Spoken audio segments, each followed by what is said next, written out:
Welcome friends. तो आज हम ये इस वेबसाइट का रिव्यू देखेंगे। ये वेबसाइट बनी हुई है, तो सबसे पहले इसका मेन्यू देखें। तो इसके नीचे अंडरलाइन आ रही है ये। उसके बाद ये देखें, ये एक किस्म की डायनेमिक वेबसाइट है। तो इसके बाद ये एक हेडिंग है, उसके बाद ये बटन है। बटन के बाद ये यूज़ हुआ है, इस पर क्लिक करें तो ये ऐसे नेक्स्ट अबाउट अस पे हमें ले जाते हैं। अब देखें अबाउट अस पर आए तो ये हाईलाइट हो गया है। तो उसके बाद आए अबाउट अस में ये इमेज, ठीक है। तो उसके बाद इसमें आप ये देखें पैरालैक्स इफेक्ट भी यूज़ हुआ है। इसका बैकग्राउंड अगर आप इसका बैकग्राउंड देखें अलग है, इसका बैकग्राउंड अगर आप देखें तो अलग है। इसमें स्लाइडर यूज़ हुआ है। ये देखें, ये टाइटल है, शॉर्ट डिस्क्रिप्शन। उसके बाद इस पर होवर करते हैं तो ये टेक्स्ट आता है, ठीक है। ये इंडिकेटर भी यूज़ किए हुए हैं। उसके बाद हमारे पास और मेन्यू में ये देखें, ये डिशेस वगैरह यूज़ की हुई हैं। तो ये भी एक किस्म के कार्ड्स हैं, मेन्यू टैब्स हैं। मेन्यू अगर हम बूटस्ट्रैप की बात करें तो ये टैब्स यूज़ किए हुए हैं, मेन्यू टैब्स, ठीक है।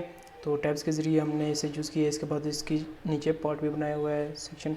उसके बाद फिर ये देखें बैकग्राउंड चेंज हो गया, पैरालैक्स इफेक्ट। उसके बाद ये सेक्शन है टीम का, इसमें 3 कार्ड्स यूज़ किए हुए हैं। इस पर होवर करें तो अब ये देखें, ये थोड़ा सा इसका कलर चेंज हो जाता है। उसके बाद और गैलरी है। तो ये डिशेस के कुछ इमेजेस हैं, रिस्पॉन्सिव इमेजेस। देखिए इसके विड्थ के हिसाब से दिया हुआ है। तो अभी हम देखेंगे ये कैसे कैसे यूज़ किया हुआ है। उसके बाद और ब्लॉग में आ जाते हैं। उसके बाद जहाँ पर ये कुछ आर्टिकल्स के लिए हमने डिव बनाया हुआ है, मतलब कि कार्ड्स यूज़ किए हुए हैं। लेफ़्ट साइड पर इमेज और राइट साइड पर ये हमने टेक्स्ट। उसके बाद हमने ये यूज़ किया है। तो ये वैसे में होना तो नहीं चाहिए इसमें, बट है, इसमें डाला हुआ है। चलो देख लेंगे फिर भी। इसे भी रिजर्वेशन के लिए हमने ये फॉर्म यूज़ किया हुआ है। और बुक माई टेबल बटन सेम जैसे वो टॉप पर था। उसके बाद न्यूज़लेटर के लिए आप ईमेल यहाँ पर डालें, और यहाँ पर बटन भी यूज़ किया हुआ है। उसके बाद फुटर है, ठीक है। तो फुटर में ये चीज़ें आप देख रहे हैं। तो चलें अभी इसके कोड की तरफ चलते हैं। इसे ज़रा सा फुल ओपन कर लेते हैं। तो चलें इसे टॉप में,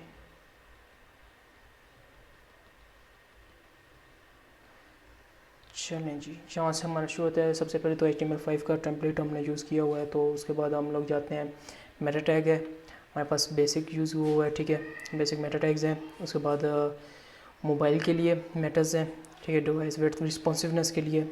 उसके बाद साइट के लिए मेटाज़ हैं कि भाई कीवर्ड वगैरह, नेम, डिस्क्रिप्शन, कंटेंट, ये चीज़ें यूज़ की हैं। उसके बाद साइट के लिए आइकन्स हमने कहाँ से इंपोर्ट किए हुए हैं। तो ये फ़ाइल इसमें यूज़ की हुई है, ठीक है। इमेजेस में अगर मैं यहाँ से आपको बता दूँ तो यहाँ पर ये फ़ाइल यूज़ की हुई है। क्या नाम है इसका, एफ से कहाँ पर होगी, यहाँ पर होनी चाहिए। तो फेविकॉन कहाँ पर चली गई, इमेज में ये नाम, तो यहाँ पर होनी चाहिए। फीचर्ड इमेज है, अच्छा यहाँ पर डॉट आइकॉन, आइकन के साथ होगी। चलिए नहीं मिल रही हमें, तो देखते हैं क्यों नहीं मिल रही। फ़ोल्डर में जाके देख लेते हैं कि फ़ोल्डर में है भी है कि नहीं। उसका व्यू चेंज कर लेते हैं।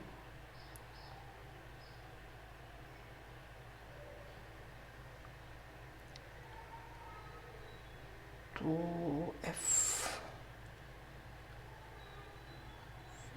फीचर फुल पेज, ये कहाँ से आ गया फिर। इमेजेस के अंदर इसने यूज़ की हुई है डॉट आइकन के साथ। उसके बाद चलें ऐसे रहने देते हैं, अभी इतना नहीं करते। चलें रेस्ट देखते हैं। रिलेशन है, इमेजेस यूज़ किया, रिलेशन एप्पल टच आइकन। तो बूटस्ट्रैप की CSS, साइट की CSS, जो इसकी CSS हम अप्लाई करेंगे उसकी CSS की फ़ाइल, सॉरी। उसके बाद रिस्पॉन्सिव CSS के लिए जो है, रिस्पॉन्सिव बिहेवियर के लिए जो हम अलग से CSS अप्लाई करेंगे, तो उसके लिए भी हम लोगों ने एक CSS यूज़ की हुई है, ठीक है, ये रिस्पॉन्सिव के लिए। उसके बाद कलर्स के लिए हम लोगों ने कलर orange.css हमने यूज़ की हुई है। उसके बाद मॉडराइज़र, ये JS की फ़ाइल हमने यूज़ की हुई है। उसके बाद ये इफ़ है, इसको कमेंट रहने देते हैं। उसके बाद सबसे पहले हमारा यहाँ से बॉडी शुरू हो जाती है। तो अगर मैं इसे रिफ़्रेश करूँगा तो आपने एक चीज़ नोटिस करनी है, ये लोडर। तो सबसे पहले हमने लोडर के लिए बनाया हुआ है, ठीक है।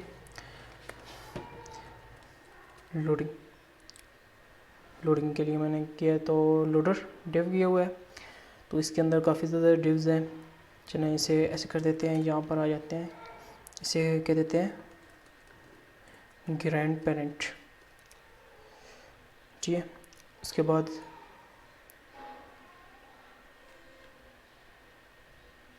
सॉरी ग्रैंड पेरेंट नहीं, ये लोडर में ही रहने देते हैं। ये ग्रैंड पेरेंट को नीचे ले आते हैं यहाँ पर, क्योंकि यहाँ पर इसे इसका चाइल्ड है एक चाइल्ड डिव। ये स्टेटस के लिए इसको आईडी दी हुई है, ठीक है, लोडर और स्टेटस। तो इसकी चलें इन सी एस एस देख लेते हैं। इसकी रिस्पॉन्सिव, एक रिस्पॉन्सिव थी और दूसरी मेरे ख्याल से स्टाइल ही थी शायद। चलें देख लेते हैं, चेक कर लेते हैं कौन सी सी एस एस थी। हाँ स्टाइल ही है, स्टाइल। तो ये इंपोर्ट वगैरह भी की हुई है। ये तो प्री लोडर, हैश लोडर। ये रहा, आप देखा तो यहाँ से ये आईडी जो हमने दी है उसके लिए सी एस एस हमने दी है सबसे पहले डिव लोडर के लिए। अब ये देखो, तो यहाँ पर लोडर के लिए हमने position fixed, top 0, left 0, right 0, bottom भी 0, मतलब कि मार्जिन हमने इसे ऑटो 0 दी हुई है 4 साइडों से। बैकग्राउंड कलर हमने इसे वाइट दिया हुआ है। उसके बाद जी इंडेक्स हमने 999, मतलब कि full positive, full front end होना चाहिए। उसके बाद हाइट इसको हमने 100% दी हुई है, मतलब कि फुल स्क्रीन को ये कवर करेगा। तो ये अगर देखें तो ये रहा, ये वाला लोडर, ठीक है, लोडर पूरी स्क्रीन को कवर करेगा। उसके बाद हम देखते हैं स्टेटस। तो इसके लिए विड्थ हमने दी है 200 पिक्सल, हाइट हमने दी हुई है 200 पिक्सल। पोजीशन इसकी भी एब्सोल्यूट हमने रखनी है। उसके बाद लेफ़्ट 50% और टॉप 50%। उसके बाद हमने बैकग्राउंड इमेज लोडर एनिमेशन हमने GIF एक्सटेंशन यूज़ किया है, क्योंकि हम लोग इसे अगर एनिमेशन बनाने लगे इसकी रोटेशन के लिए तो ज़्यादा CSS यूज़ होगी, तो हम लोग GIF यूज़ कर लेते हैं, ज़्यादा अच्छा है। तो बैकग्राउंड रिपीट, नो रिपीट, क्योंकि हमें एक ही चाहिए, लोडर एक ही होता है अब लोडिंग में, ज़्यादा नहीं होते एक से। बैकग्राउंड पोजीशन सेंटर में होता है लोडर। उसके बाद मार्जिन दी हुई है 4 साइडों से -100, 00 और -100। उसके बाद हम लोग देखते हैं, नेक्स्ट मूव करते हैं, ये रहा साइट हेडर ग्रैंड पेरेंट। उसके बाद हमारा हेडर शुरू हो जाता है, ठीक है। लोडर के हमने एंड कर लिया, लोडर एंड हो गया हमारा। अब फर्स्ट ऑफ ऑल हम लोग चूज़ करते हैं हेडर के लिए आईडी, हेडर यूज़ किया हमने। उसके बाद क्लास हमने यूज़ किया हेडर ब्लॉक टॉप। तो ये हम देखते हैं हेडर, ये रही हेडर ब्लॉक टॉप की CSS। पोजीशन इसकी हमने एब्सोल्यूट दी है, जी इंडेक्स हमने पॉजिटिव दिए हुए 11, विड्थ इसकी हमने दी हुई है 100%, टॉप 0 है, लेफ़्ट भी 0 है। अगर आप देखें तो टॉप भी 0, लेफ़्ट भी 0। तो उसके बाद हम देखते हैं नेक्स्ट क्या है हमारे पास। उसके बाद हम लोगों ने एक कंटेनर बनाया, मैं इसे बैकग्राउंड कह देता हूँ। तो बैकग्राउंड डिव में इसे इसलिए कह रहा हूँ क्योंकि इसके अंदर हम लोग अब यूज़ करने वाले हैं ग्रिड सिस्टम। तो ग्रिड सिस्टम यूज़ किया है, तो चलो मैं इधर बता देता हूँ। ग्रिड डिव, जहाँ से हमारा ग्रिड सिस्टम शुरू होता है। उसके बाद हमने एक क्लास चूज़ की है। अब ग्रैंड के बाद तो हमने बैकग्राउंड यूज़ किया, ग्रिड यूज़ किया। वैसे मैंने भी हमें पेरेंट और चाइल्ड कहना चाहिए था, मगर सॉरी हाँ। तो इसको हम जहाँ से स्टार्ट करेंगे तो हम इसे कहेंगे पेरेंट डिव। उसके बाद नेक्स्ट हम आ जाते हैं नेव बार। नेव बार करने के लिए आपने डायरेक्ट नेव ही यूज़ किया हुआ है और जहाँ पर हमने अनऑर्डर लिस्ट भी यूज़ की हुई है। तो नेव बार हम दो तरीक़ों से यूज़ कर सकते हैं और जहाँ पर दोनों यूज़ की हुई है। सबसे पहले नेव के लिए क्लास है नेव, और नेव बार डिफ़ॉल्ट हम लोग यूज़ करते हैं आईडी मेन नेव। तो मेन नेव हम देखते हैं कहाँ पर है, मेन नेव। चलिए जी, मेन नेव हम देखते हैं कहाँ पर है।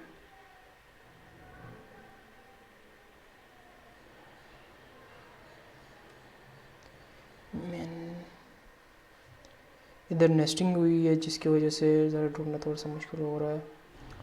तो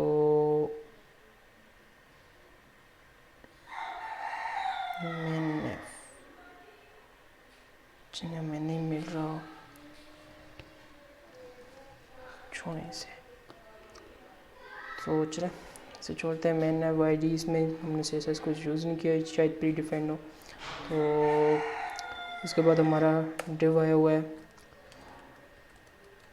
चाइल्ड डिव, जिसके अंदर हमने सबसे पहले बटन यूज़ किया हुआ है। बटन को हमने टाइप बटन देते हैं, हम क्लास दी है नेव बार टॉगल और कोलैप्स। जब इसको ये रिस्पॉन्सिव बनाने के लिए जब हम इस मैं चले आपको इंस्पेक्ट करके दिखा देता हूँ। अब ये देख रहे हैं, ये इसको अभी हम डिज़ाइन कर रहे हैं। तो उसके लिए बटन होगा, ठीक है। कोलैप्स के लिए उसके लिए हम लोग स्पैन 4 स्पैन यूज़ कर रहे हैं और ये बटन जहाँ पर एंड हो जा रहा है। मैं से दे देता हूँ मोबाइल मेन्यू डिज़ाइन एंड, ठीक है। यहाँ पर मोबाइल मेन्यू डिज़ाइन, यहाँ पर भी मैं कह देता हूँ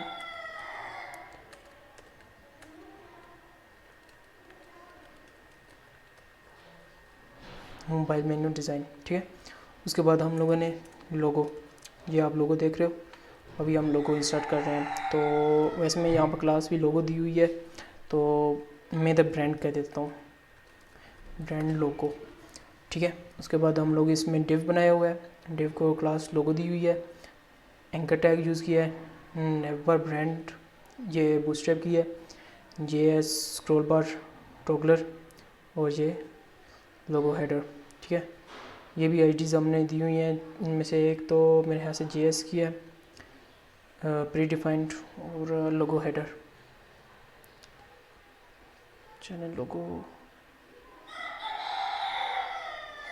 लोगो हेडर भी प्री डिफाइंड ही है, आई थिंक सो। इसके बाद हमने इमेज इंसर्ट किया, उसके बाद हम अल्टरनेटिव टेक्स्ट भी हम जहाँ पर कर देते हैं फूडी। तो चलें भी, इसके बाद जहाँ पर हमारा लोगो एंड हो जाता है, यहाँ पर